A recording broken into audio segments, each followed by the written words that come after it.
મિત્રો, હમણાં ભાઈ રાહીએ કહ્યું કે 7 શેરની ગઝલ છે. ખરેખર તો સાફ શેરની ગઝલ જોઈએ, 7 નહીં પણ સાફ. પછી 3 શેર હોય કે 13 શેર હોય. એટલે કવિતા એ એક સફાઈની કલા છે. સારામાં સારું જેને ઝાડુ વાળતા આવડતું હોય ને એ સારામાં સારી કવિતા લખી શકે. એટલે કે એ એક એવો વિષય છે કાવ્ય કે આપણને આમ લાગે કે આમાં કંઈ નથી, પણ જ્યારે એનો વિચાર કરીએ, એ શબ્દમાં ઊંડા ઉતરીએ, ત્યારે આપણને એમ લાગે છે કે ના, આ લખનારે ભાષા તો આપણે જ વાપરી છે, શબ્દ આપણા જ વાપર્યા છે. કદાચ કોઈ એકાદ શબ્દ નવો મૂક્યો પણ હોય, પણ એ એવી રીતે મૂક્યો હોય કે આપણને એમ લાગે કે આમાંથી કંઈક નીપજે છે. એટલે આવી કવિતા અનેક પ્રકારની કવિતા છે. વર્ષો પૂર્વે, 500-700 વર્ષ પૂર્વે આપણા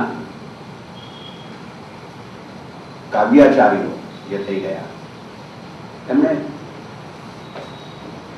એટલી સરસ છણાવટ કરેલી છે કવિતા વિશે કે આપણે આજે આધુનિક અને અનુઆધુનિકના ચક્કરમાં એવા ફસાઈ ગયા છીએ કે એમાં આધુનિક શું ને અનુઆધુનિક શું એ તો બાજુ મૂકી દઈએ આપણે, પણ કવિતા શું એ પણ આપણે તો ભૂલી ગયા છીએ અત્યારે. એટલે દુઃખદ હકીકત છે. તમે એમ માનો છો કે મિલ્ટન કાવ્ય લખે તો આધુનિક લખે?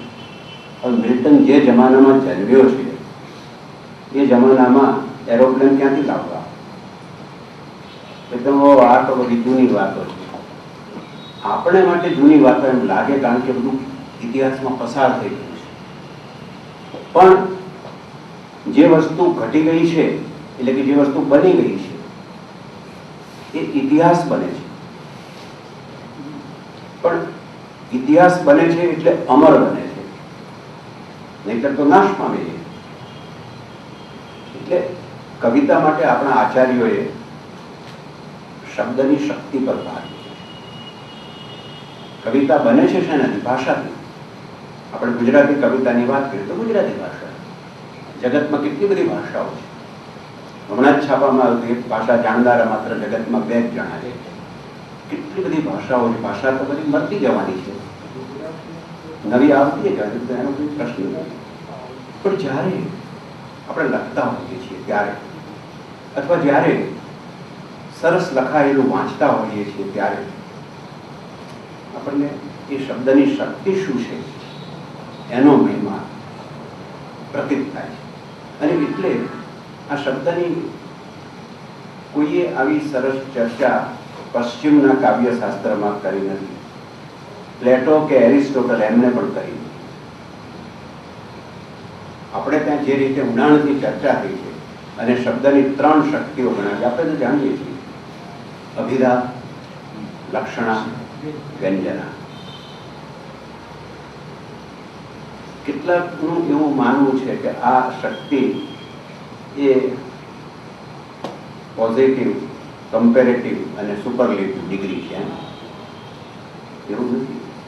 અભિધા જેટલી મહત્વની છે એટલી લક્ષણા પણ મહત્વની છે. લક્ષણા જેટલી મહત્વની છે એટલી વ્યંજના પણ મહત્વની છે. મૂળ એમાંથી કવિતા બને છે કે નહીં, આ તો શબ્દની શક્તિ છે. એ શક્તિનો કવિ કેવી રીતે ઉપયોગ કરે છે એ બહુ જ મહત્વની વાત છે. એટલે પોએટ્રી ઓફ સ્ટેટમેન્ટ આ એક આખું એક મોટું વિધાન છે. પોએટ્રી ઓફ સ્ટેટમેન્ટ, વિધાનની કવિતા.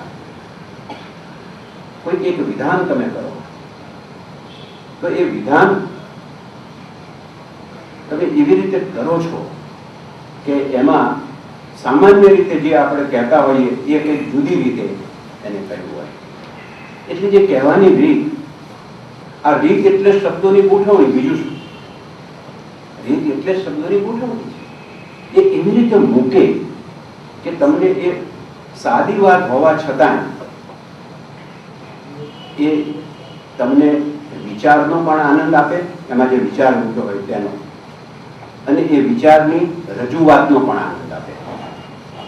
એટલે કવિતા બંને રીતે બને છે, વિચારથી પણ બને છે અને વિચારની રજૂઆતથી પણ બને છે. આપણી ભગવદ્ ગીતા એ મેં કહ્યું હતું, 2-4 વાર અહીંયા કહેલું છે કે એ વિશ્વના જે ઉત્તમ કાવ્યો છે એમાંનું એક છે આ. પણ કમનસીબે આપણા પુરોહિત બંધુઓએ એને ટીલા ટપકાનો ગ્રંથ બનાવી દીધો છે. ધર્મગ્રંથ એટલે શું? કુરાનને પણ મુસ્લિમ બિરાદરોએ જે રીતે મોહમ્મદ સાહેબે જોયું છે એ રીતે હજી કોઈ જોતા નથી બધા. ત્યાં પણ દરેક ધર્મમાં બાઇબલ હોય તો પણ ઓલ્ડ ટેસ્ટામેન્ટ, ન્યૂ ટેસ્ટામેન્ટ આ ક્યાંથી આવે? એમાંય પાછા ભાગ પડતા ગયા આવે. તો આ જે કવિતાને મારી નાખવાની પ્રવૃત્તિ છે એ બહુ દુઃખદ ઘટના છે. એટલે હું તો એમ કહું છું, કોઈને પૂજા ન કરવી. મહાત્મા ગાંધીની પૂજા નહીં, ના પાડતા હતા એ તો બિલકુલ. હું તો એક સામાન્ય માણસ છું, તો હું કોણ છું? આમ નથી. તો મને છે ને પગે લાગવા, પ્રાર્થના સભામાં પગે લાગવા જાય તો ઉભા કરી દે. આપણું પગે લાગવા જતું હોય તો એને ઉભું કરી નહીં, પગે હું તો મારી વાત કરું છું, સામાન્ય માણસ છું. આ જે આંતર પ્રતીતિ છે, બોલવાની ભાષા અને અંદરની પ્રતીતિની જુદી વસ્તુ છે.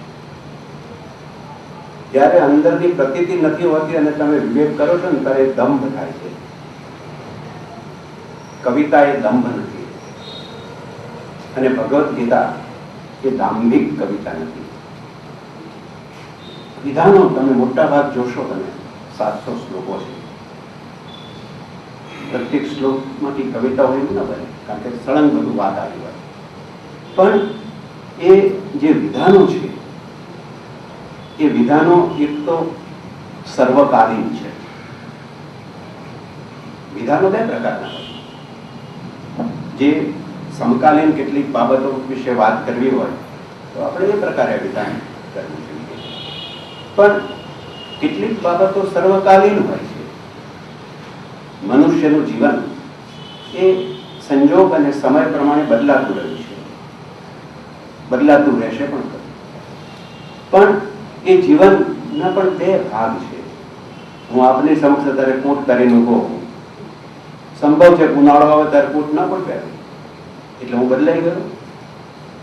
આ જે બાહ્ય પરિવેશ એને અને અંદરની વાત એ તેને બહુ લેવા દેવા નથી. ગોળમેજી પરિષદમાં બહુ જાણીતો કિસ્સો છે. 1930માં ગાંધીજીને નિમંત્રણ મળ્યું, રાઉન્ડ ટેબલ કોન્ફરન્સ ત્યાં લંડનમાં. એનું પછી આપણે ગુજરાત ગોળમેજી રાઉન્ડ ટેબલ એટલે ગોળમેજી પરિષદ. ઘણાને ખબર હતા ગોળમેજી શું, એટલે હવે સમજી લીધું. આ ગોળમેજી આપણે એનો અનુવાદ કર્યો છે. રાઉન્ડ ટેબલ, મેજમાં બધા ગોળ છે ને કરતા. ત્યારે અહીંથી ઘણાએ કહ્યું કે બાપુ તમે આ રીતે પૂતળી પહેરીને જાઓ ત્યાં, બહુ બરાબર નથી. એટલે ત્યાંની સભ્યતા એવી છે. ત્યાં તો સભ્યતામાં બહુ જ માને બ્રિટિશ લોકો. એનો ભોજનનો વેશ પણ જુદો હોય. ભોજન કરવા જાઓ ત્યારે આ મોટાઈ ક્યાંથી આવી? અહીંયા ટાઈ તો ખરેખર આમ છે, આ મોટાઈ એ ભોજનનો વેશ છે, જેથી તમને વચ્ચે નડે નહીં ખાવામાં, અને છતાં તમારી ટાઈ તો રહે. ટાઈ તો ક્રાઇસ્ટનું પ્રતીક છે. આપણે બધું કેટલું સમજતા જ નથી, એમ ચલાવે રાખ્યું છે. આ ગીતાની હું વાત કરી રહ્યો છું તો તમને એમ થશે શેની વાત ચાલે. એટલે આ બધું ગીતામાં આવે છે. જે રીતે વિધાનાત્મક કવિતા, વિધેયાત્મક નહીં, વિધાનાત્મક સ્ટેટમેન્ટ, પોએટ્રી ઓફ સ્ટેટમેન્ટ. તમે જુઓ કે એમને ગીતામાં આપણે તો એક એવું આપણા મનમાં ઠસાવી દેવામાં આવ્યું છે કે આ કોઈ કૃષ્ણ નામના માણસે ગીતા લખી છે અને અર્જુન નામના માણસને સંભળાવી છે, અને એવું આપણા મગજમાં આ સ્થિર કરી દીધું છે કે આપણે ગીતાનું મર્મ સમજવાને બદલે આ એની ઉપલક વાત સમજી. ભગવાન કૃષ્ણ બોલ્યા, શ્રી કૃષ્ણ વાચ, બહુ સારું, પણ આપણે સાંભળ્યું, આપણે બધા અર્જુન જેવા છીએ. બહુ સરસ વ્યાસે કવિતા ઉભી કરી છે કે આ અર્જુન એક પાત્ર છે અને કૃષ્ણ પણ અંદર એક પાત્ર છે. અને તમે જુઓ કે કૃષ્ણને અર્જુનનો સારથી બનાવે છે. આ તો ભગવાન આપણે તો કહીએ છીએ. તો આવો એક લોર્ડ એ સારથી બને. ઘોડા ઉપર અસવાર અર્જુન થઈ જાય અને પેલો ઘોડો હાંકે. ત્યાં જ કવિતા છે. ગીતાની પહેલી કવિતા તો ત્યાંથી જ શરૂ થઈ કે આ અર્જુન એ આપણું ઉપલક મન છે, જે અનેક વિચારોથી ઘેરાયેલું છે. અને શ્રી કૃષ્ણ એ અંતરાત્મા છે, અંદર છે, જે સાચો અવાજ, વોઇસ ઓફ કોન્શિયસ, જેને અંગ્રેજીમાં બાઇબલમાં વોઇસ ઓફ કોન્શિયસ, આત્માનો અવાજ. આપણી ફિલોસોફીમાં તો આત્માને નિરાકાર કર્યો છે. અવાજ કેવી રીતે કરે? હું સમજ, આપણે બધા શબ્દો વાપરીએ છીએ પણ કશું બહુ એનો પૂરું ધ્યાન આપી નથી ફિલોસોફી કરી. આત્માનો અવાજ કેવી રીતે હોય? જો આત્મા નિરાકાર છે તો એને અવાજ ક્યાંથી મળી શકે? આત્મા નિરાકાર છે ફિલોસોફી કરી. આપણા સૌમાં સમજાવવા માટે આ ઋષિઓએ કહ્યું છે કે આત્મા નિરાકાર છે, એટલે આપણા બધા આકારો છે એ દેહના આકારો છે. તમારાથી હું જુદો પડતા હોઉં, મારાથી આ ભાઈ જુદા પડતા હોય, એમનાથી આ ભાઈ જુદા પડતા હોય, તો એ તો બાહ્ય કલેવરો છે. કલેવરો વિભિન્ન થતા હોય છે, પણ એમાં જે કલેવરને જીવંત રાખે છે એને આપણે આત્મા એમ કહ્યું. બહુ સંસ્કૃત શબ્દ છે. અંદર રહેલી વસ્તુ ચીજ છે એ તો એક જ છે, બધામાં એક સરખી છે, કોઈનામાં એમાં ફરક નથી. તો આ કૃષ્ણ છે એ મનુષ્યના આત્મ સ્વરૂપ છે. એટલે આ એક જ વ્યક્તિ વચ્ચેનો ડાયલોગ છે ગીતા. કવિતા ત્યાં છે, પાત્રો બે લીધા, અર્જુન અને કૃષ્ણ, અને એમાં મોટા ભાગે 700 શ્લોકોમાંથી મોટા ભાગના શ્લોકો કૃષ્ણ બોલે. તમે જોજો, ગીતા શાંતિથી વાંચો જયારે, જોજો ખાલી. શ્રી કૃષ્ણ હુઆ છે. અર્જુન તો પ્રશ્નો જ કરે છે. અર્જુનનો ધર્મ પ્રશ્નો કરવાનો છે. તમે એમના મંદા કા મૂર્ખો છે. બહુ સરસ રીતે આ વ્યાસે કવિતા લખી છે. અર્જુન એ જિજ્ઞાસાનું પ્રતીક છે કે એને એમ થાય છે કે મારે આમાં શું કરવું જોઈએ. એક મનુષ્ય તરીકે એ જ્યારે વિચારતો હોય છે ત્યારે એની મર્યાદાઓ આવે છે. ગીતામાં એ કહ્યું છે કે આપણે માનવ તરીકે જ્યારે વિચારીએ છીએ ને ત્યારે મર્યાદા આવે છે. એક પિતા, એક માતા પોતાના સંતાન માટે અને બીજાના સંતાનો માટે એક સરખો વ્યવહાર નથી રાખતા. તમે જોજો આપણા જીવનમાં પણ આપણું છોકરું તોફાન કરતું હોય તો ભલે એકાદ લાભો મારે, પણ જરા ધીમે ધીમે મારી આપણે. પણ બીજા છોકરાનું આવીને જોઈ તોફાન કરતો કઈ આમ કરે તેમ કરે, 2 લાફા છોડી દઈએ. કેમ ભાઈ? તોફાન તો 2 છોકરા જ કરે, આને કેમ ધીમો લાફો મારે છે?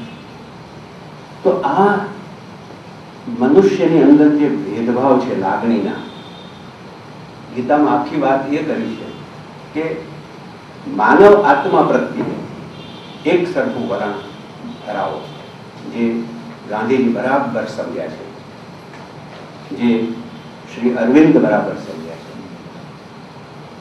આ બંને મહાપુરુષોએ ગીતાનું બરાબર સેવન કર્યું છે. સેવન કર્યું છે એટલે હું એવા અર્થમાં કરું છું કે એમને ગીતા નથી વાંચી એમ નહીં, વાંચી તો છે જ, પણ એ ગીતાનું મર્મ પકડ્યો છે. ગાંધીની અહિંસા એ કાયરનું શસ્ત્ર નથી. આ ગીતામાં એ છે. જો ગાંધીએ અહિંસાને કાયરનું શસ્ત્ર નથી કર્યું, તમને કોઈ મારે તો ઉભા રહેવાનો આપ્યો કે એવું નથી. ક્રાઇસ્ટે કહ્યું એનો પણ આપણે દુરુપયોગ કરીએ છીએ. તો કોઈ એક ગાલ પર લાફો મારે તો બીજો ગાલ ધરજે, સારું, વાંધો નહીં. પણ પછી બે ગાલ ઉપર લાફા મારે તો ત્રીજો ગાલ ક્યાંથી લાવવો? એટલે એમ બહુ સ્થૂળ રીતે લેવાનું નથી. એમાં એક ક્ષમા કે જે આવું કાર્ય કરે તો મૂર્ખો છે, તું એની સામે તું મૂર્ખ ન થઈશ. ગીતામાં બહુ સનાતન વાત કરી છે કે આ મૂર્ખામી નથી. એક જ વાત ગીતાના એક શ્લોકથી આખો ગીતાનો બધો સાર તમને મળી જશે. મેં સવારે કહ્યું હતું, જો સવારે આવ્યા હશે તો બધા, પરિત્રાણાય સાધુના વિનાશાય ચ દુષ્કૃતા. આ પહેલી પંક્તિ. ધર્મ સંસ્થાપનાર્થાય સંભવામિ યુગે યુગે. આ તો કેટલો અહંકારી વચન કહેવાય. સંભવામિ યુગે યુગે. હું પ્રત્યેક યુગે યુગે અવતાર લઉં છું. અરે કોણ છે ભાઈ તું અવતાર લેનારો? એક લાખો મારોનું મન થાય કૃષ્ણને. તું કોણ? ભગવાન કયો? કોને તને ભગવાન તરીકે સ્વીકાર્યો? સમજ્યા છે ગીતા? એટલે આપણે આવી રીતે બધા ઉબાળા મચાવીએ છીએ. આ અંદરનો અવાજ છે. આપણે ધર્મ સંસ્થાપનાનો અર્થ સમજ્યા નથી. પરિત્રાણાય સાધુના, એમ સાધુ દીર્ઘ છે. પરિત્રાણાય સાધુના વિનાશાય ચ દુષ્કૃતા. આ કરવાનું છે. જે સારી વસ્તુ છે, સાધુ નામ એટલે સારા. ત્યાં સાધુ નામ એટલે સારા માણસો એમ નહીં. સારી વસ્તુ, સારા વિચાર, સારા આચાર, આ એને પરિત્રાણાય, એને બચાવવા જોઈએ. વિનાશાય ચ દુષ્કૃતા. જે સાધુ છે એની સામે દુષ્કૃત છે, એટલે જે ખરાબ છે, દુષ્ટ છે એવા અર્થમાં વ્યક્તિ નહીં, દુષ્કૃતા. જો એક એક શબ્દ તમે ગીતાનો જો કેવો કાવ્યાત્મક છે કે જે ખોટું કાર્ય છે એને તો નાશ કરવાનો. હવે આમાં ગાંધીજીની ક્યાં અહિંસા આવી? મારવાની વાત આવી ને. વિનાશ આવ્યો, વિનાશ જેવો શબ્દ કર્યો છે. મારવું નહીં, વિનાશ. બે લાફા મારવાનું નહીં, મારી જ નાખવાનું એને. કેટલી મોટી વાત. વિનાશાય છે દુષ્કૃતા. આ બે કરો. સાચાને બચાવો અને ખોટાને નાખી દો. અને આ જે છે તે ધર્મ છે. ધર્મ સંસ્થાપનાર્થાય. આ ધર્મ, આ ઉપર જે પહેલી પંક્તિમાં કહ્યો તે ધર્મ છે કે જે તમે ખોટું છે એને નાખી દેતા શીખો અને જે સાચું છે એને બચાવતા શીખો. એ ધર્મ છે. ધર્મ સંસ્થાપનાર્થાય. આવા ધર્મની સંસ્થાપના, રક્ષણ કરવા માટે, સ્થાપવા માટે સંભવામિ યુગે યુગે. વચન કૃષ્ણનું છે, પણ કૃષ્ણ તો પાત્ર છે.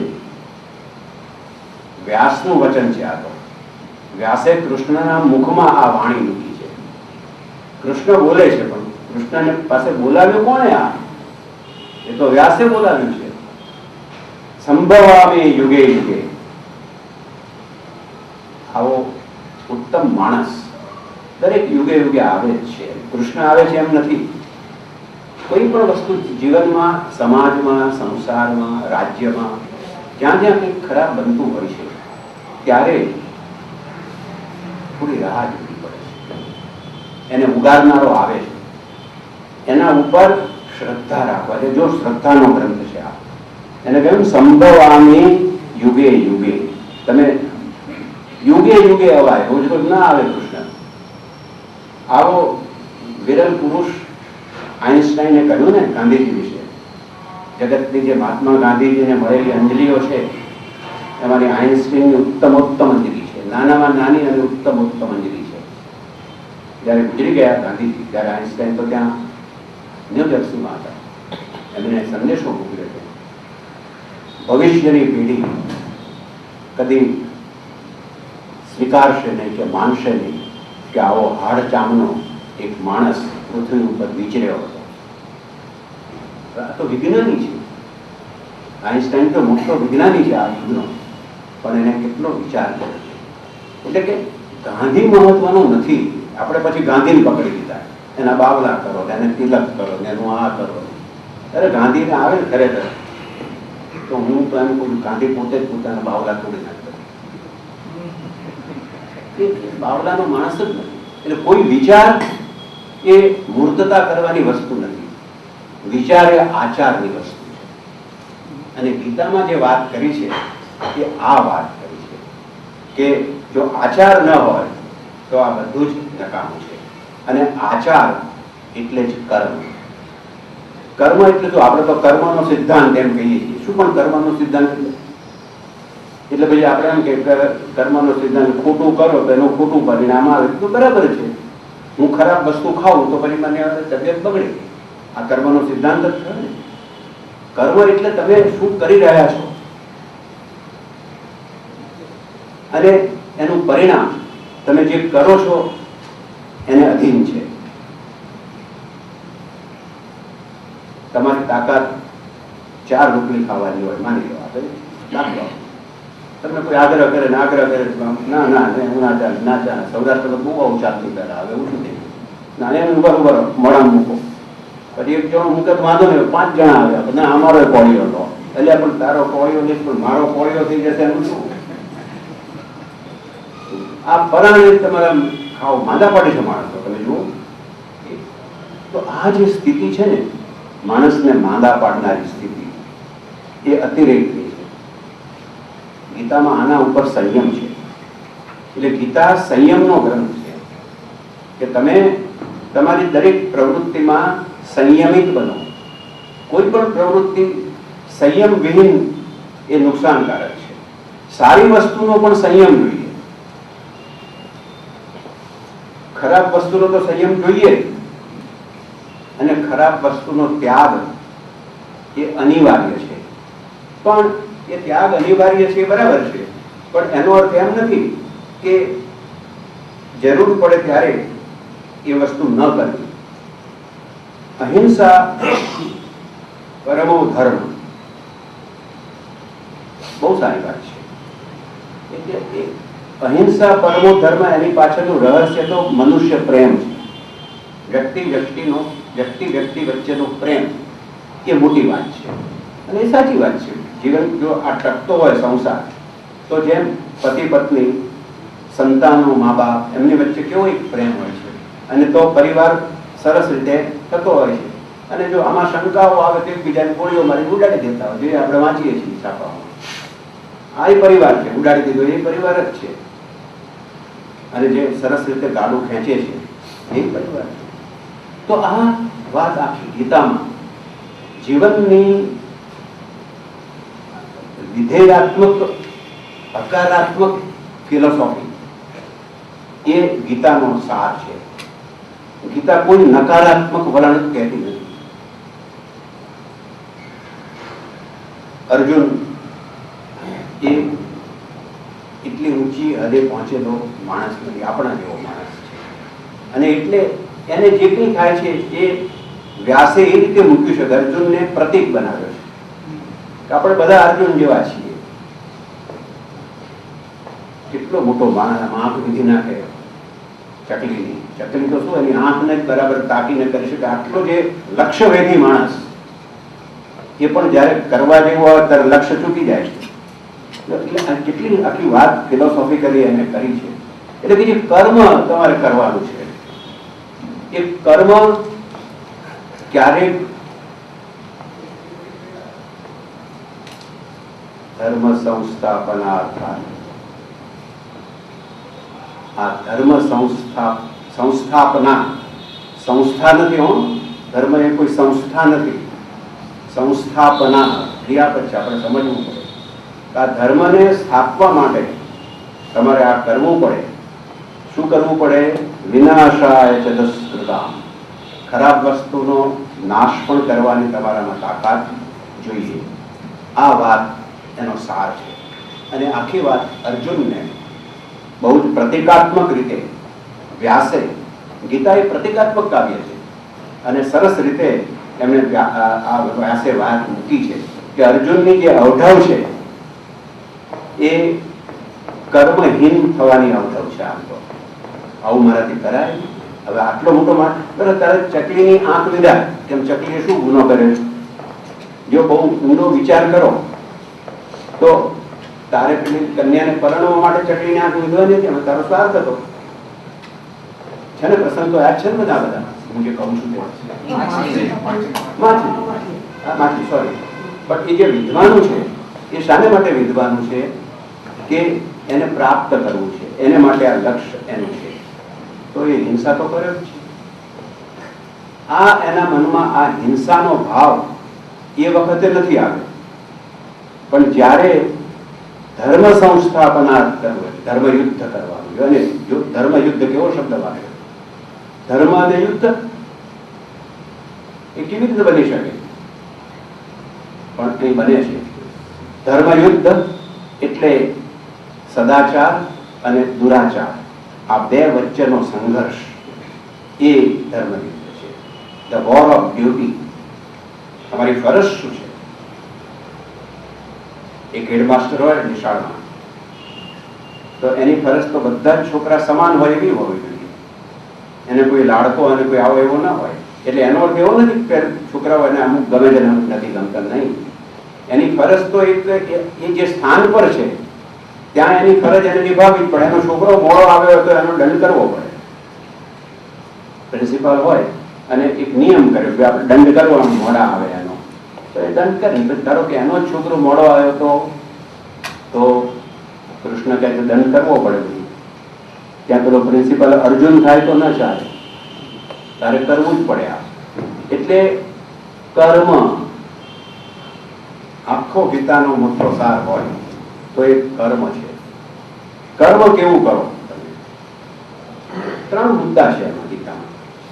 બધા 700 શ્લોકમાં ત્રણ બાબતો જુદી જુદી રીતે ચર્ચી છે: જ્ઞાન, ભક્તિ અને કર્મ. એમાં જો મોટો ગ્રંથ લખ્યો તો ગાંધીજીએ લખ્યું છે, અરવિંદે લખ્યું, સરસ બધાએ લખ્યું, પોતપોતાની રીતે લખ્યું છે. આમાં કોઈ એક મુદ્દા ઉપર ભાર મૂકે છે, કોઈ બીજા મુદ્દા ઉપર ભાર મૂકે છે, પણ આમાં એક મુદ્દો નકામો નથી. ત્રણેય મુદ્દાનું સંકલન છે ગીતામાં.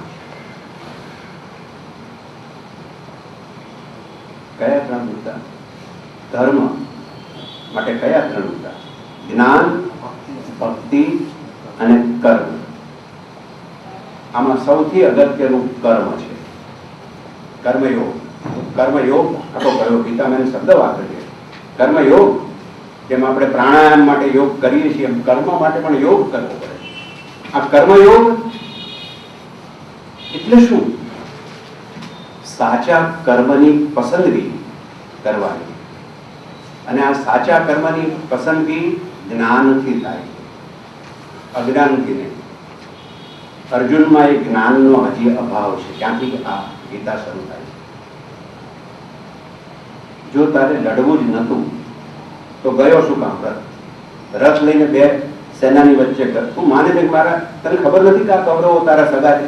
ત્યાં બેઠા પછી ખબર પડી. બધાની વચ્ચે ગયો ને બધાને જોયા ત્યારે ખબર પડી કે આ દુર્યોધન મારો આ સગો સગો છે. ખબર નથી, બેવકૂફ છે. કૃષ્ણ આવો શબ્દ વાપર્યો નથી, પણ કૃષ્ણને કહેવું એ છે તારા તો બેવકૂફ છે, સમજ નથી પડતી. આ બધા તારા સગા જ છે, પણ એનો અર્થ જે દૂર આચાર કરે છે, દુરાચારી છે, એનો આચાર બરાબર નથી. એ ગમે તેવો હોય તો પણ એ વિનાશાય જગત્કૃતા, એ વિનાશને પાત્ર, એનો વિનાશ કરવાને પાત્ર છે. અર્જુનને કેટલું બધું સમજાવે છે જુઓ આખી ગીતામાં, છેક સુધી આ સમજેલી કવિતા છે આખી. હું આપણે કહેવા એમ માંગુ છું કે આ વ્યાસે એવી સરસ કવિતા રચી કે આપણા મનના જે ભાવો છે, આપણા ચિત્તમાં જે દ્વંદ્વ ચાલે છે એની આ કવિતા છે. અને એ દ્વંદ્વ એટલે બે વચ્ચેનો સંઘર્ષ. આ બે વચ્ચેનો સંઘર્ષ એટલે અર્જુન અને કૃષ્ણ વચ્ચેનો સંઘર્ષ. આ સીધી જ છે, આ બે વસ્તુ જ છે. આમાં એક બાજુ કૃષ્ણ છે, એક બાજુ અર્જુન છે. કૃષ્ણ છે એ દુરાચારી નથી, સદાચારી પણ નથી.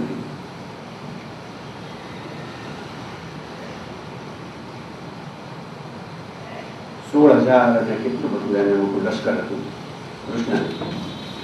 ઓછી ગોપીઓ હતી. હવે આને તમે દુરાચારી કહો કે સદાચારી કહો? અત્યારે તો બે પત્ની ન કરી શકાય એવો કાયદો આવી ગયો. હવે એને કોઈના બાપનો કાયદો જ નહીં, જે આજે બે દિન ગયો. આ મૂર્ખ છે વ્યાસ. તમે એમ માનો કે વખતે આવું બધું ચાલતું હતું ઇતિહાસમાં? Note the list. સાહેબ, આ બધું રૂપકાત્મક, કાવ્યાત્મક છે. ગોપીનાથ કવિરાજ કરીને એક મોટા ચિંતક થઈ ગયા, હમણાં જ ગુજરી ગયા.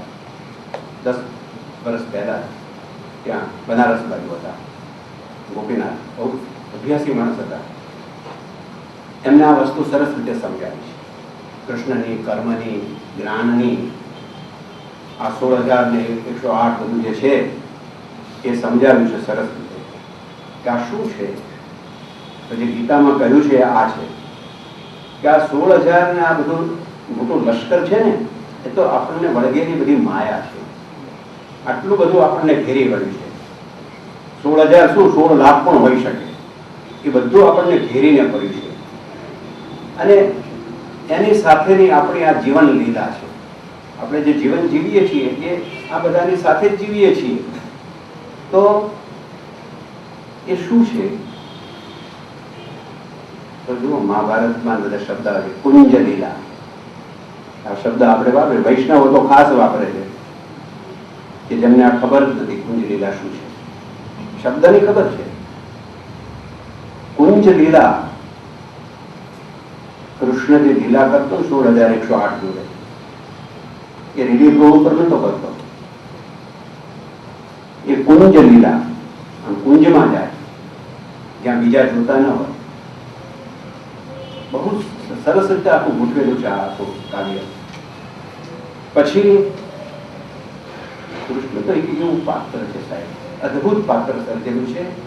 સૃષ્ટિના બધા સર્જકો, એટલા આપણા 7 મહાકાવ્યો જગતના મોટા, એ બધા જ મહાકાવ્યોમાં મહાભારત શ્રેષ્ઠ છે. અને મહાભારતનો સાર એ ગીતા છે, એ સર્વશ્રેષ્ઠ છે. અને એમાં આ 16,108 એ તો આપણી ચિત્તવૃત્તિઓ છે. કેટલી બધી આપણી ચિત્તવૃત્તિઓ છે, એની સાથેની આ લીલા આપણે કરતા હોઈએ છીએ. પણ એમાંથી છૂટવું જોઈએ માણસે. એ વ્યાસે સમજાવ્યું છે. અને ગોપીનાથે પછી જો એમાં શબ્દ આવે છે કુંજ, પછી નિકુંજ. જો આ શબ્દ પણ નિકુંજ, નિકુંજ એટલે જરા અંદર જવાનું. કુંજમાંથી હશે અંદર જાઓ, દેટ ઇઝ નિકુંજ, અંદર જવાનું છે. આ નિકુંજમાં જાય છે કૃષ્ણ, ત્યારે આ 16,100 ની બાજુ મૂકી દે છે અને અષ્ટને રહે છે. અષ્ટપટરાણી ત્યાં નિકુંજમાં એક કૃષ્ણ અને 8 જ જણ છે. એટલે જો એનો કહેવાનો મતલબ કે એને બીજા બધા અધ્યાસો છોડી દીધા, 8 એને હજી રહ્યા છે. એ પણ એને છોડવા જ જોઈએ. ગોપીનાથ કહે છે એને મહાભારતને સમજાવ્યું સરસ. એટલે પછી શું થયું? તો પછી 2 જ પાત્રો રહ્યા છે, કૃષ્ણ અને રાધા. 8 માંથી બધી 2 એક જ થઈ ગઈ, રાધા. ત્યારે એ કહે છે નિભૃત નિકુંજ લીલા.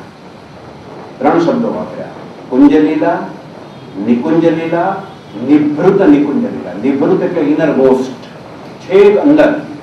તમે જયારે ચિત્તના અંદર પહોંચી જાઓ છો ત્યારે 2 થી વધારે કોઈ નથી.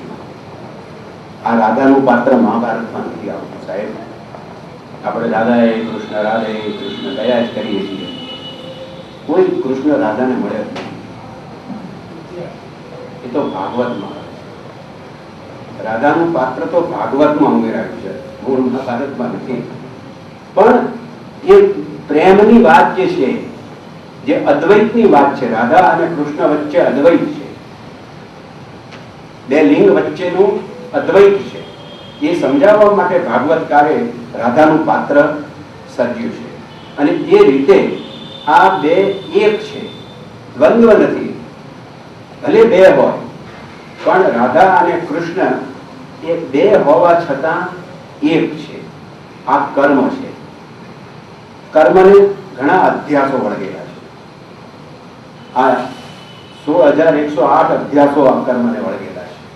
એ બધાને છાંટતા છાંટતા છાંટતા છાંટતા તમારે એક ઉપર કેન્દ્રિત થવાનું છે. અને આ ક્યારે બને? ગીતાનો સાર આ જ છે કે આ 16,108 ને ક્યારે તમે ત્યાગી શકો? ત્યારે જ્ઞાન થાય. ત્યારે જ્ઞાન એ મુખ્ય વસ્તુ. સાચી સમજ, ઇન્ટેલેક્ટ, નોલેજ, આ બે વસ્તુ જુદી વાત છે. જ્ઞાન અને માહિતી, ઇન્ફોર્મેશન અને નોલેજ એ જુદી વસ્તુ છે. આપણી પાસે E = mc², આટલું વિજ્ઞાન તો મને લાગે બધા જાણતા હશે. આઈન્સ્ટાઈનનું સૂત્ર છે ને, E = mc². આ ક્યાંથી આવ્યું? આમાં ક્યાં નવું કર્યું? જે છે એ વસ્તુ એને શોધીને આપણી પાસે મૂકી. What is energy? એટલે આઈન્સ્ટાઈને એનર્જી ઊભી નથી કરી, એ તો કોઈએ ઊભી કરેલી છે વિશ્વમાં. આઈન્સ્ટાઈને તો સંશોધન કર્યું છે એના જ્ઞાનથી કે આ વસ્તુ આમ છે, ગીતામાં આમ છે. આ E = mc² એનો શોધક વ્યાસ છે. એટલે કે આ કૃષ્ણ દ્વારા એને આ આપણી પાસે મૂક્યું છે અને અર્જુનને સમજાવ્યું છે કે તું આ જે કરે છે ને કર્મ, એ જ્ઞાન યુક્ત કર્મ નથી. જો તને જ્ઞાન હોય તો તું રથમાં આ બે સૈન્ય વચ્ચે આવ્યો શું કામ? પેલા મને એમ કે આવ્યા પછી તને આ વિભ્રમ થાય. જો વિભ્રમ કહે છે, તો વિભ્રમ થાય કે આ તો મારા વડીલો છે, પેલા મારા ગુરુ છે, આ બધાની સાથે લડાય તો ડફોળ, તને ખબર નથી તું કોની સાથે લડવા નીકળ્યો છે. હવે તને ભાન થયું? આ બહુ સરસ રીતે આખી વાત નીકળી છે. એટલે કે તારામાં જ્ઞાન નથી. કૃષ્ણને જે વાત કરી છે, તું જ્ઞાની થા પહેલા, પછી કર્મયોગી થા, પહેલા જ્ઞાન યોગી થા. અને તું આ જ્ઞાન થશે, સાચું જ્ઞાન. મારો દીકરો આ છે એ જ્ઞાન છે મારું, કે એક્સ મારો દીકરો છે એ મારું જ્ઞાન છે. પણ એ દીકરો ખરાબ છે કે સારો છે એની મને પ્રતીતિ કે એનો વિવેક મારામાં ન હોય તો મારું જ્ઞાન અપૂર્ણ જ્ઞાન છે. જ્ઞાનનો અર્થ એ છે કે સંપૂર્ણ રીતે એ વસ્તુને પરખવી, એ જ્ઞાન છે. અને એ જ્ઞાનથી, એ જ્ઞાન તમારામાં જ્યારે સિદ્ધ થાય ત્યાર પછી તમે એ જ્ઞાનને કર્મયુક્ત કરો છો, એને કર્મમાં પરિણામો છો. કર્મમાં એનું પરિણામ આવે છે પછી. અને પછી એ બરાબર તમને ખબર પડી જાય કે આ જ્ઞાન છે ને આમાં મારે આમ જ અત્યારે કરવું જોઈએ, એમ જ્યારે ચોક્કસ ખબર થાય ત્યારે તમારામાં ભક્તિ આવે, એને વળગી રહેવું. ભક્ત, વિભક્ત, ભક્ત જોડાઈ ગયું. પછી એની સાથે તમે એકરૂપ થઈ જાઓ. એટલે જો આખી કેટલી વાત, વિચારની વાત એને આ 3 શબ્દો દ્વારા અને અંદર બધા અધ્યાયોમાં આની વહેંચણી દ્વારા આ સરસ રીતે આપણી પાસે મૂકી છે.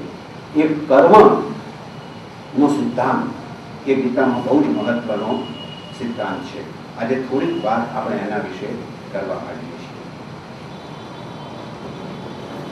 આજે કર્મની વાત કરીએ છીએ તો એ કર્મ શું? અર્જુનને કર્મ કરવા તો તૈયાર છે જ, એટલે તો રથ લઈને આવ્યો, ધનુષ્ય લઈને પણ એટલે જ આવ્યો. અને ત્યાં સુધી સાચો હતો. કૃષ્ણ કહે છે તું અહીંયા લડવા આવ્યો એ સાચો છે, બરાબર છે, પણ હવે લડવાનું માંડી વાળે છે ને ત્યાં તું ખોટો રહે. કેમ ખોટો રહે? કારણ કે ત્યાં તારી માયા અને મોહ આવે છે. તું મોહવશ થાય. તને એમ થાય કે અમારા કાકાઓ છે, અને અમારા ભત્રીજાઓ છે, અને અમારા ભાઈઓ છે, અને આ પિતરાઈઓ છે, અને આ ફલાણા છે, આ બધું તને સાચું કરતા રોકે.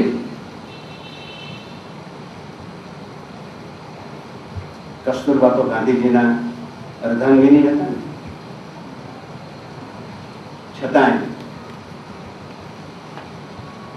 મોહનદાસ કરમચંદ ગાંધી એ મહાત્મા ગાંધી અમસ્તા નથી બન્યા. એને જે એક વસ્તુ મૂકી એનો કસ્તુરબાએ વિરોધ કર્યો કે આ નહીં કરવું, તો કે તું તારા પિયર ચાલી જા, આપણને નાનો જાડો તો પરણે શું કામ, એને પિયર કાઢી મૂકો પરણે. ત્યાં ગાંધી જુદો છે.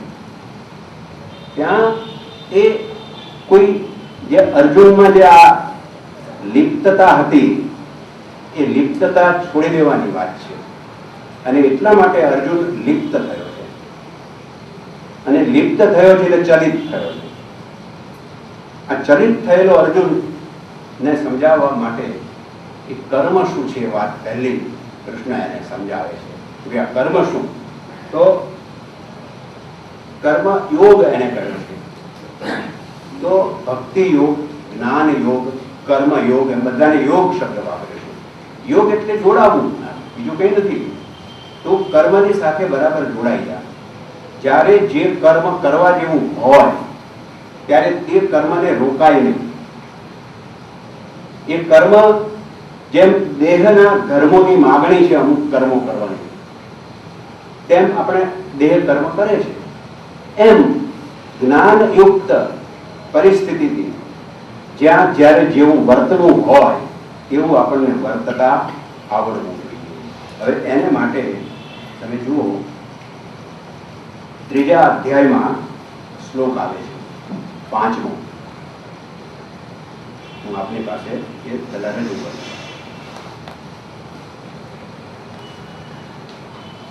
જો નહીં કશ્ચિત અદ્યાપી જાતુ તિષ્ઠત અકર્મય કદા. ભાષા કેટલી, આ તો જગતમાં આવી ઉત્તમ ભાષા નથી સંસ્કૃત જેવી. એટલી બધી સઘન ભાષા છે સાહેબ, કે અને એટલી બધી સૂચક ભાષા છે કે અર્થના કેટલાય તમે એના પર્યાયો કાઢી શકો. પછી કહે છે કાર્ય તે રૂવશ કર્મ સર્વ પ્રકૃતિ ચૈન ગુણૈ. આ શ્લોક એને સમજાવે.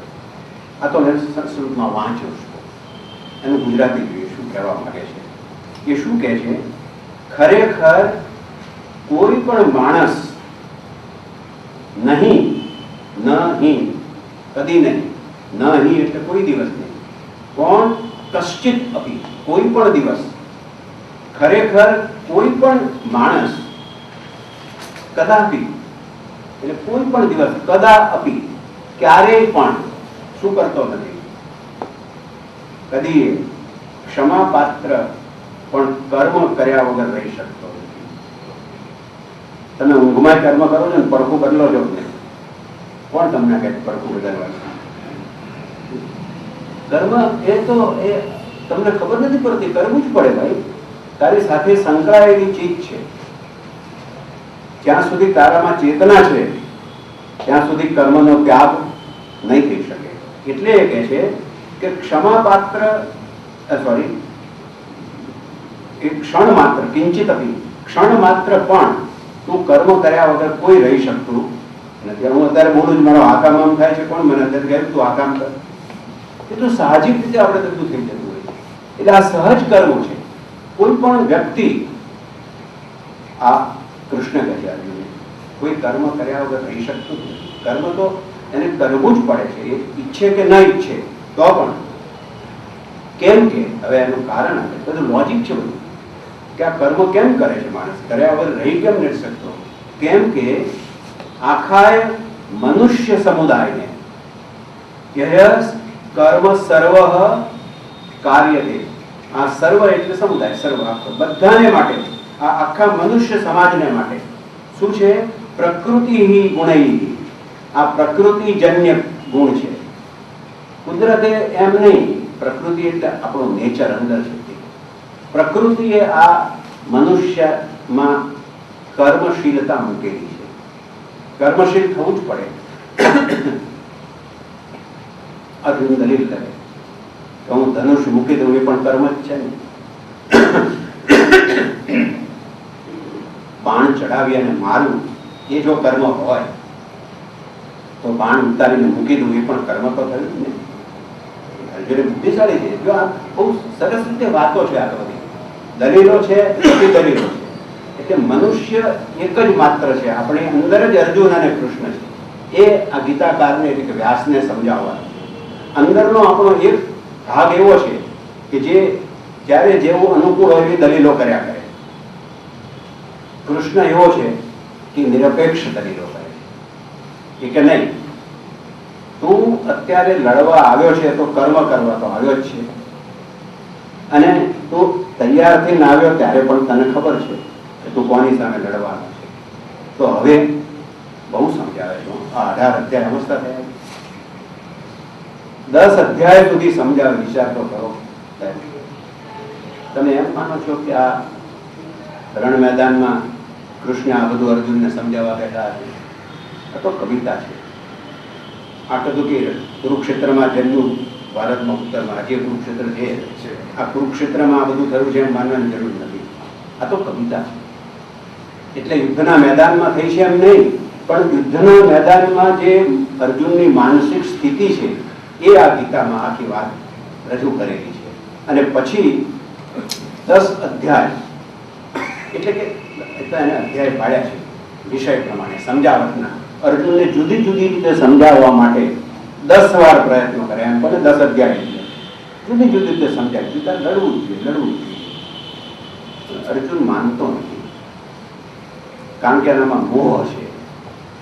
અને મોહ છે એટલે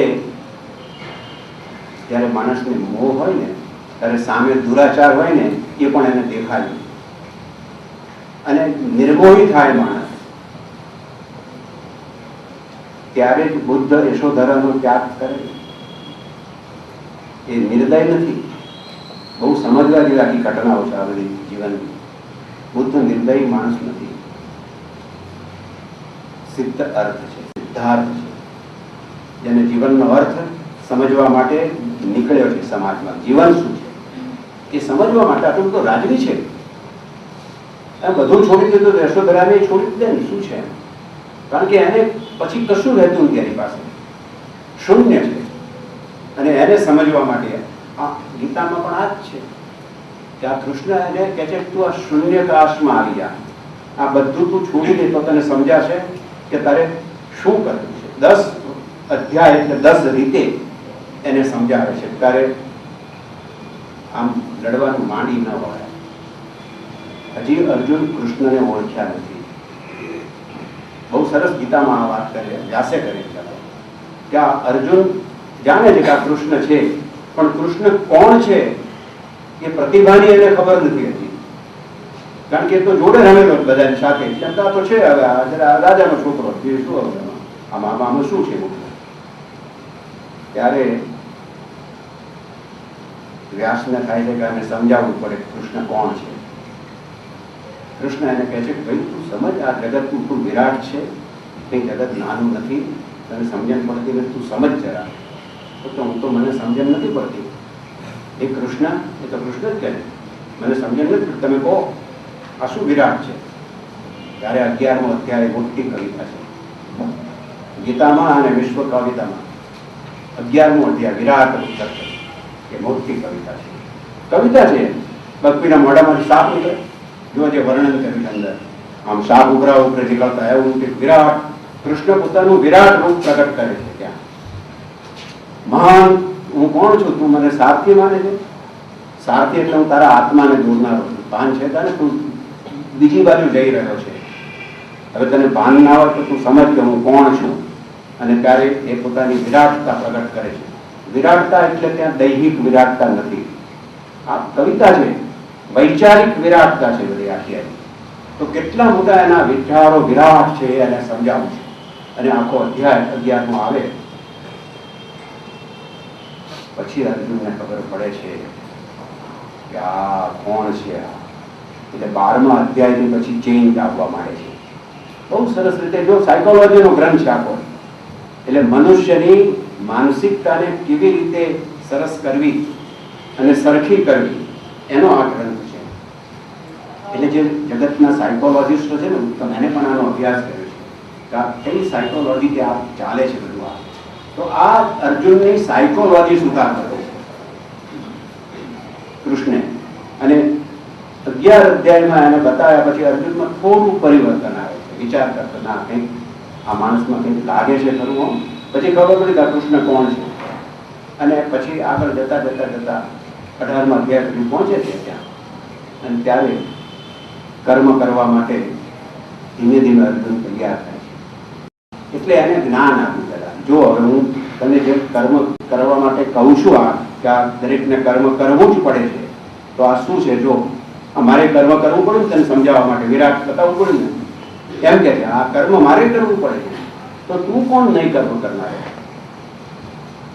અર્જુન હવે ધીમે ધીમે સમજાતું જાય છે મારે આ કંઈક કરવું જોઈએ. અને એટલે પછી 17મા અધ્યાયમાં આવતા આવતા અર્જુન તૈયાર થાય છે લડવા માટે. હજી લડાઈ તો થઈ જ નથી. આ તો તૈયારીનો ગ્રંથ છે. લડાઈ તો થશે ત્યારે શું થશે ખબર નથી. લડવા માટેની તૈયારી માનસિક કરવી. દુર્વૃત્તિઓ સામે સદવૃત્તિએ કેમ લડવું, બસ એનો આ ગ્રંથ છે.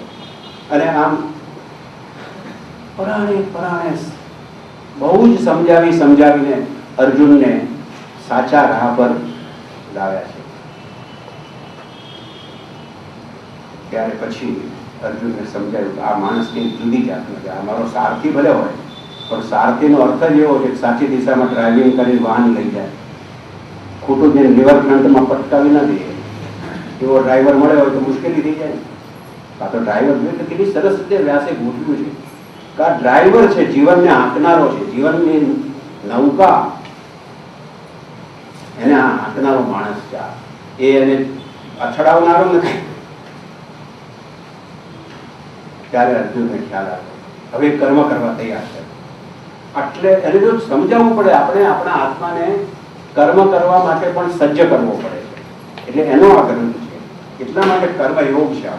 એને સમજાવ્યો અને પછી તૈયાર થયો. ત્યારે અર્જુને છેવટ જતા પછી કહ્યું કરીશે વચનમ તવ. હવે આપ સારું તારે ચાલો હવે આપ કહો છો તેમ કરી. પેલા ડોક્ટર પાસે આપણે માંદા હોય જઈએ, 10 વાર ચા પડી જાય કે ના ના તો મને સાહેબ આનાથી ચળ આવે છે, સારું કઈ નહીં કે આ ના આનાથી મને ઉલટીઓ થાય છે, મારે તારે કશું ન લેવું હોય તો જે છે એ ભોગવ તારે. પછી એને સાહેબ આ તો નહીં ચાલે, કોઈ એક્સપર્ટ પાસે જાઓ. એટલે પછી એક્સપર્ટ પાસે જાય. એક્સપર્ટ કંઈક કે એટલે પેલો વાંકો રીતે દવા કરે ને, કારણ કે એને જીવવું છે. જો અર્જુનની જે વૃત્તિ છે ટકવાની છે, એને મરવું તો છે જ નહીં. મરવું હતું તો શું કામ પછી મરી જવાનું હતું, ક્યાં સવાલ. એટલે પછી એને તૈયાર કરવાનો, સાચા રસ્તે જવા માટે તૈયાર કરવું આત્માને. એ આ ગીતાનો પ્રાણ છે કે આપણા આત્માને સાચા માર્ગ તરફ આપણે લઈ જવો. એમાં કોઈને મારવો પડે તો પણ મારવાનો, એમાં વાંધો નહીં. પણ કોને મારવાનો? કે જે સંસારના, જગતના, આત્માના, મનુષ્યના ઉન્નતિના કાર્યમાં વિઘ્નરૂપ હોય એને દૂર કરવું. તમે રસ્તે ચાલતા પથરો પડ્યો હોય ને કેસ વાગે તો પછી પથરાને બચાવવા જાય, અરે પંપાળવા પથરા કેમ આમ ઉચકીને બાજુ નાખી દઈએ આપણે? આ હિંસા થઈ. આમ તો પથરાને ઉચકીને બાજુમાં નાખી દેવો કોને કહ્યું? તારા બાપાનો પથરો ત્યાં પડ્યો છે, એ તારા બાપાની જગ્યા ત્યાં જવું છે. જેમ તમારી જગ્યા, જેમ પથરાની પણ જગ્યા છે, આમ જોવા જાવ તો વૈજ્ઞાનિક રીતે, છતાં આપણે કેમ પથ્થર બાજુ નાખી દઈએ? આ જે આખી સમજ છે, આ સમજ અર્જુનમાં ક્રિએટ કરવાની છે કે તું એમ ના માનતો કે આ તારું ધનેશના કૌરવોને માટે આ બધા પથરા પડ્યા વચ્ચે રાખવા, આ બધા પથરાઓ છે એને દૂર કરવા પડે. મનુષ્ય આગળ વધવું હોય તો જે કંઈ એના અવરોધો છે એ અવરોધોને એને દૂર કરવા પડે. એમાં કશું ચાલે નહીં, કોઈનું કંઈ ના ચાલે. બહુ સમજાયો છે એને. કર્મ માટે આ કર્મનો ગ્રંથ છે અને કર્મ માટે સમજાવ્યો છે. અને ત્યારે પછી એ કહે છે છેલ્લે કરીશ વચનમ તવ. હવે આપ કહેશો તેમ હું કરીશ. હવે જો કૃષ્ણ કાચો કોચો હોત ને તો આમ રાજીના રેડ થઈ ગયો હોય, વાહ હવે આ છોકરો ડાયો. મેં કહ્યું ને કે ઉભો રહે, અદબ પાડીને દંડ કર્યો ને ઉભો રહ્યો આમ છોકરો ક્લાસમાં. પછી હેડમાસ્ટર ચાલ હવે બેસી જા, એટલે બેસી જાય. આવો કૃષ્ણ નથી. કૃષ્ણ તો એને કહ્યું કે હું કહું છું એમ નથી કરવાનું, ભાઈ તું સમજપૂર્વક કર. કોઈ કે અને આપણે કરીએ એમ નહીં. આ આખો ગીતાનો સાર છે. તું સમજપૂર્વક કરે. કરીશ્ય વચનમ તવ એમ કહ્યું એ તારી બુદ્ધિનું દેવાળું છે. તને તો આ તારે કરવું હતું પહેલા જ કેવું હતું, મને શું કામ 17 અધ્યાય સુધી લાવ્યો? જો મારું જ કહેવાનું તારે કરવાનું હોય તો તારે આટલે બધી માથાકૂટ શું કામ કરવાની? મેં તને પહેલા જ કહ્યું કામ કર. હવે તું અત્યારે કહે છે કરીશ્ય વચનમ તવ. કૃષ્ણ બહુ ચતુર પાત્ર એ કહે છે એમ યથેચ્છસી તથા કુરુ. કવિતા છે યથેચ્છસી તથા કુરુ. ના ભાઈ તારી જેવી ઈચ્છા કર, તારે મૂકી દે ગાંડી. ના લડવું હોય મને કઈ વાત હું તો ઉતરી ગયું હોય તો લે શું ઉતરી જાય રથમાં કૌરવ જે કરવું હોય. કેટલું ડાપણયુક્ત વાક્ય છે આ, યથેચ્છસી તથા કુરુ. ત્યારે કૃષ્ણ મનમાં બહુ જ ચતુર છે. એ જાણે છે હું એમ કહું છું કે યથેચ્છસી તથા કુરુ, તારી ઈચ્છા હોય એમ કર, પણ મેં જેની ઈચ્છા અમુક રીતે કરી રહી છે એટલે હવે એમ જ કરવાનું છે. આટલી ચતુરાઈ છે કૃષ્ણ કે મેં એને એવો તૈયાર કર્યો છે કે યથેચ્છસી. પણ આ યથેચ્છસી એટલે યથેચ્છામિ, હું જે ઈચ્છું છું એ એની પાસે કરાવવાનું છે. અને એ હવે સમજી ગયો છે કે હું આ તો કહું છું લડ, તો હવે યથેચ્છસી શું કે મેં તને લડવાનું કહ્યું છે. તો આ જે આખો ગ્રંથ છે એ કેટલી મોટી કવિતા છે, નાની વાત નથી આ. એટલે મનુષ્યના આંતર સંઘર્ષની આ કવિતા છે. અને એને જે શબ્દો વાપર્યા છે હું આપણે કહું કેવી ભાષા સરસ વાપરેલી છે.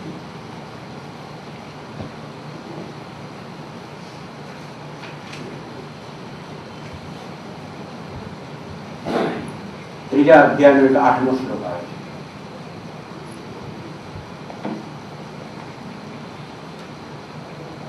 નિયતમ કુરુ કર્મત્વમ કર્મ જ્યાયો કર્મણ. સમજ્યો છે અને યજ કર્મણ ન કર્મ એમ છે. હું સમજાવું છું તે જાયો કર્મણ. કારણ એનું છંદ તો જાળવવાનું છે એટલે છંદનો કેટલો માસ્ટર છે આ તમે જોઈ શકો છો. વિચરનો શરીર યાત્રાપી ચ અને ચ તેન પ્રસિદ્ધ કર્મણ. શું કહે છે 8મા શ્લોકમાં? એ કર્મની વાત આવે છે ત્યારે આથી તું જ્યાયો કર્મણ, આથી તું શાસ્ત્ર વિહિત પ્રસિદ્ધ કર્મણ શરીર યાત્રાપી. શાસ્ત્ર વિહિત સ્વધર્મથી કર્તવ્ય કર્મ કર. શાસ્ત્ર વિહિત, શાસ્ત્ર કે છે એમ નહીં, શાસ્ત્ર વિહિત. કોઈ શાસ્ત્ર વચ્ચે નહીં લાવવાનું. જ્યારે જે કર્મ જવાનું હોય ત્યારે તે કર્મ કરવું પડે. રાતે 2 વાગે સંડાસ જવું તો નહીં જવાનું. કેમ રાતમાં ઉઠી જાય છે ને બધા? ત્યાં તમારું ચાલતું નથી કર્મ. એટલે આ આખી વાત જે સમજાવવાની છે એટલે કે આ તું શાસ્ત્ર વિહિત સ્વધર્મ રૂપી કર્તવ્ય. સ્વધર્મ, તારો ધર્મ શું છે એ સમજ ને, બીજાની વાત જવા દે. એ તો આમ કર્યું, એમણે આમ કર્યું, હવે એને જે કર્યું તો તારે શું કરવું એ પહેલા વિચાર કર. તારે તારા વિચાર પ્રમાણે કર્મ કર. કેમ કે પછી એનું કારણ શા માટે આમ તને કહું છું સમજ્યા છે? વકીલ કે ને જજ તો બેઠા હોય, જજ તો ગુસ્સા મળતા હોય, પણ વકીલ પછી સાહેબ હું આમ કેમ કહું છું આ અમારા હાસિલને માટે એમ જો દલીલ બહુ આ તો કોર્ટ છે સરસ. એટલે પાછો આ વકીલ છે કૃષ્ણ. એટલે પાછો કહે કેમ કે હું આમ કેમ કહું છું? કેમ કે કર્મ ન કરવા કરતા કર્મ કરવું શ્રેષ્ઠ છે. કર્મ ન કરવા કરતા શરીર યાત્રા વિચતે ન પ્રસિદ્ધ એ કર્મ.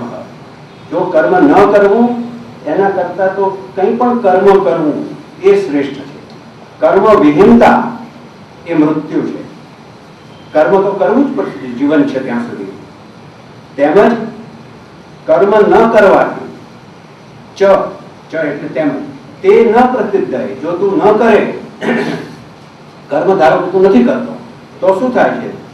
તો તારો શરીર નિર્વાહ પણ સિદ્ધ નહીં થાય. શરીર યાત્રા આપી ન સિદ્ધ રહે. તારો શરીર ધર્મ એ પણ તું ટકાવી. તારા શરીરને ટકાવવા માટે ખાવું પડે છે. ઉપવાસ કર. અરે ઉપવાસ કરીને મરણ પથારીએ પડ્યા ગાંધી. એ ગાંધીને ખબર નથી ઉપવાસ કરવાથી મરણ આવે?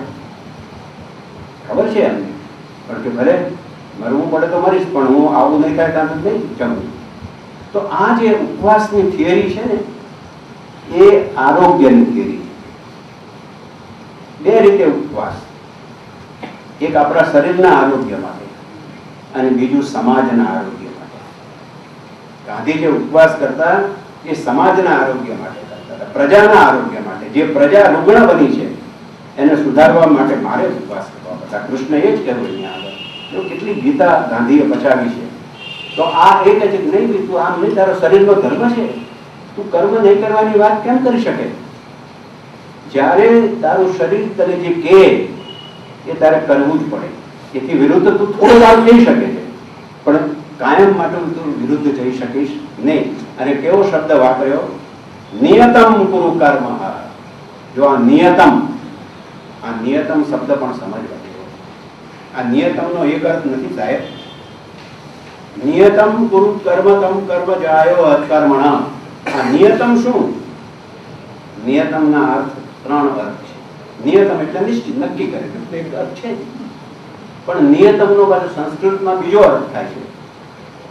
બીજો અર્થ થાય છે એનો નિયમિત કર્મ કર. નિયતમ એટલે નિયમિત, ઇરેગ્યુલર નહીં, રેગ્યુલર. સવારમાં ઉઠીને બ્રશ કરવું પડે. નિયતમ કરું, નિયમિત તું કર્મ કર. કર્મ કર એટલે એમ નહીં ઈચ્છા થાય ત્યારે કર્મ કરવાનું, નિયમિત રૂપે કર્મ કર. આ નિયતમના જે સંસ્કૃતના જે પર્યાયો બધા છે એ કેટલા અહીંયા લાગુ પડે છે આનો અર્થ કરતી વખતે. બીજો અર્થ નિયતમનો, નિયતમ ત્વામ, તારે માટે નક્કી થયેલા. અને છે નિયતમ ત્વામ, ત્યાં નિયતમ ત્વામનો અર્થ તારે માટે જે નક્કી થયેલા કર્મો છે, કોને કર્યા જેનો વિચાર ન કરીશ. તારે માટે જે નક્કી થયેલા કર્મો છે એ તારે કરવા જ પડશે. તો આ કવિતા છે. એક શબ્દના પેલાને કેટલા બધા અર્થો એને કરી આપ્યા છે કે એને ગમે તે અર્થ લે તો એને કર્મ તો કરવું જ પડે. વાત આ છે, તારે કર્મ કરવું પડશે. તું કર્મવિહીન રહી શકીશ નહીં. આમ બધું સમજ્યા. તો ત્રીજા અધ્યાયની વાત કરી. આવું તો 10 અધ્યાય સુધી ચાલ્યું, બહુ સમજાયો છે. એટલે આ અહિંસાનો ગ્રંથ છે, હિંસાનો ગ્રંથ નથી. નહીતર તો કૃષ્ણ એમ કે લાયકા નથી, મુક્ત બાજુતર હું નથી પડું છું. પૂછો તાકોડી હતો કૃષ્ણ? આપણે જો વાંચીએ તો એ હાથમાં લેતો જ નથી. આ મારું કામ નથી. સ્વધર્મે નિધનમ શ્રેય પરધર્મ ગયા. કેટલી સરસ વાત કરે છે. સ્વધર્મે નિધનમ શ્રેય. તું આ કૌરવોને મારવા જઈશ ને મરીશ તોય તું સ્વર્ગમાં જઈશ, જા. કારણ કે તું દુર્વૃત્તિઓને મારે છે. કૌરવો એ દુર્વૃત્તિઓનું પ્રતીક છે. આ પ્રતિકાત્મક કવિતા ચાલતી છે. આ દુર્વૃત્તિઓ આપણામાં કૌરવો જેટલી સંખ્યામાં છે અને સદવૃત્તિઓ પાંડવો જેટલી સંખ્યામાં છે. એટલે આ દુર્વૃત્તિઓને તારે મારવી પડશે. અને એમ મારતા મારતા આવે જ છે. તને જો સ્વર્ગનું રાજ્ય મળશે ને તોય નકામું છે. તો અહીંથી બચીને આ લોકોને બચાવીને તને સ્વર્ગ ધારો કે આપ્યું ભગવાને, કે આ ચાલો મોટો અહિંસક નીકળ્યો સ્વર્ગમાં, તો તને સ્વર્ગ પચવાનું નથી. બહુ સરસ રીતે આખી દલીલો એને કરી છે. એટલે આપણે ધીમે ધીમે આગળ વધીએ છીએ ગીતામાં કઈ રીતે કવિતા દ્વારા જીવનબોધ છે. એટલે આપણે જે વચ્ચે હમણાં બ્યુગલ વાગવા માંડ્યા હતા, હવે થોડા ઓછા થયા કે આર્ટને લાઈફને કંઈ લેવા દેવા નહીં. આપણે તો કવિતા કરવી, આપણે તો વાર્તા કરવી, ઘટના હોય કે ના હોય, આમ ના હોય તેમ ના હોય, આ બધું ફેંકી ગયું. જીવન વગર કશું જ નથી. તું શેને માટે કરે?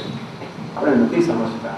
ત્યારે હું તો એમ માનું છું જગતના અનેક ગ્રંથો ન વાંચો તો કંઈ જ વાંચો નથી.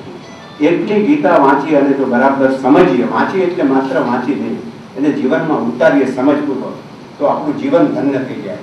જેમ અર્જુનનું છેવટે ધન્ય થયું. અને એમાં નિમિત્ત રૂપ કૃષ્ણ છે. નિમિત્ત માત્રમ ભવ સવ્ય સાચી. છેવટે કૃષ્ણે કહ્યું નિમિત્ત માત્રમ ભવ સવ્ય સાચી. જો સવ્ય સાચી કહો, આ તો કેવો છે સવ્ય સાચી, બંને હાથે બધું કામ કરી શકે એવો માણસ છે. અને છતાં પાણીમાં બેસી ગયો. એટલે કહે છે ભાઈ તારામાં અક્કલ નથી. આ બધું હું જ કરું છું, પણ મારે જગતને બતાવવાનું નથી હું કરું છું, મારે તને નિમિત્ત બનાવવાનું. એટલે કે નિમિત્ત માત્રમ ભવ, તું માત્ર નિમિત્ત બન. એ સવ્ય સાચી, તું આમાં કશું જ કરતો નથી. સવ્ય સાચી શબ્દ વાપર્યો જો ત્યાં એને. તો આટલો શક્તિશાળી છે બંને હાથે કામ કરનારો, છતાં તારી તાકાત નથી. આ બધું હું જ કરું છું અને તું તો મારું નિમિત્ત છે. મારે નથી કરવું, હું તારા દ્વારા આ બધું કરાવું છું. માટે તું કર. તું કરતો જ નથી, ભૂલી જા. બધું હું કરાવું છું. આ જે ગીતાનું જ્ઞાન છે સાહેબ, કર્મયોગ માટે પણ અદ્ભુત ગ્રંથ છે કવિતાની રીતે.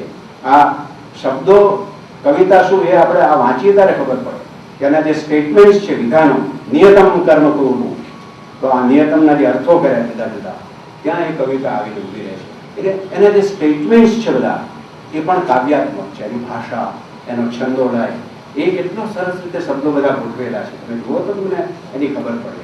એટલે આવું એક ઉત્તમ કાવ્ય આપણી ભાષામાં છે. એને આપણે ધર્મગ્રંથ રૂપે જવા દો જોવાનું, એને કાવ્ય ગ્રંથ રૂપે જોતા શીખો. તો કાવ્ય ગ્રંથ રૂપે જોતા શીખશો એટલે ધર્મગ્રંથ આવી ગયો. ધર્મ એટલે જ જીવનમાં કર્તવ્ય. ધર્મનો અર્થ એ છે કે અત્યારે મને ભૂખ લાગે તો મારે ખાવું જ જોઈએ, મારો ધર્મ છે, એમાં હું શું ખોટું કરું? તો આ જે સમાજમાં, રાજમાં જ્યાં જ્યાં જરૂરી છે ત્યાં એ બધું કરવું જ જોઈએ. એ વગર કશું ચાલે નહીં. એટલે આવો સરસ ગ્રંથ આપણી પાસે છે આપણી ભાષામાં. એટલે આ આપણી સંસ્કૃતિમાં એ એક મોટું, વિશ્વને મોટું પ્રદાન છે. રશિયામાં મેં હમણાં ગયા વખતે આપણે કહ્યું હતું ગીતાના અનુવાદ ઉપર પ્રતિબંધ મુકાયો. બધા અનુવાદો થાય પણ ત્યાંની પ્રજા તો સામ્યવાદી છે ને, એટલે એમને આ ધર્મનો ગ્રંથ લાગ્યો. આ ધર્મની વાત, હિન્દુ ધર્મની વાત છે. એટલે નહીં, ધર્મગ્રંથ છે એનો અહીંયા અનુવાદ નહીં કરવાનો રશિયનમાં. બહુ દલીલોથી બધી ત્યાં સમજાવેલું લોકોએ. પછી છૂટ આપી કરો અનુવાદ. તો ત્યાં પણ અર્જુન હાર્યો ને, આખું રશિયા હારી ગયું ને, કરો અનુવાદ કરો. એટલે શું થયું બેટા? એટલે આ ગ્રંથ સરસ ગ્રંથ એવો છે કે તમે જો એને સરખી રીતે સમજો અને સારી રીતે એનું જ્ઞાન જો પચે આપણામાં, તો આપણા જીવનની ધન્યતા માટેનો ગ્રંથ છે. દરેક મનુષ્યના પોતાના જીવનની સંઘર્ષાત્મક સ્થિતિઓ આવવાની છે ત્યાં બીજી રીતે, એમાં કેમ ટકવું એને માટેનો આ ગ્રંથ છે. વધુ વાત પછી આપણે ફરી આગળ.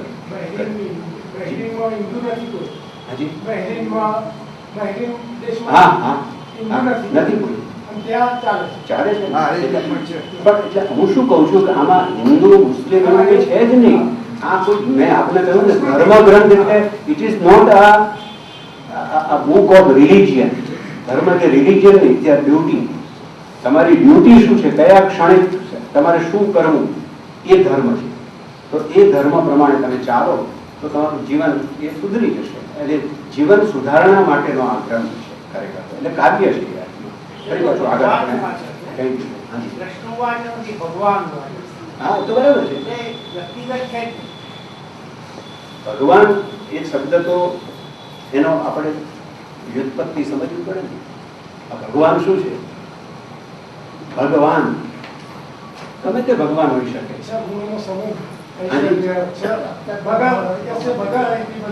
હા બધામાં જ છે.